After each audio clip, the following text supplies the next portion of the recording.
ఈ స్వతంత్ర పోరాట కాలంలో గోసేవ చేయడం.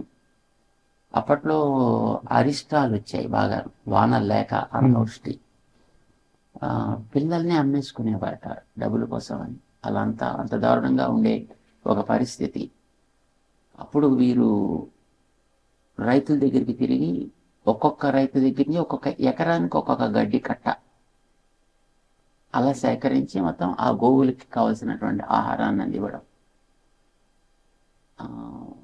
ఉన్నవాళ్ళ ఇండ్లకి వెళ్ళి వాడి పక్కన పారవేసినటువంటి వస్త్రాలు ఉంటాయి వాళ్ళకి, అవన్నీ సేకరించి వాటన్నిటిని కూడా అవసరం ఉండేటువంటి వాళ్ళందరికీ డిస్ట్రిబ్యూట్ చేయడం.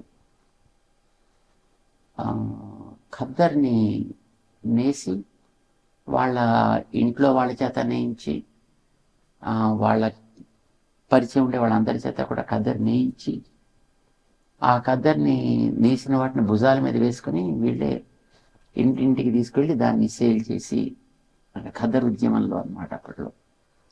సో ఇట్లాగా చాలా రకాలుగా స్వతంత్ర సమర పోరాటపు కార్యక్రమాల్లో చాలా చేస్తూ ఉండేవారు అప్పట్లోట. వారి చరిత్రలో మాకు తెలిసినది.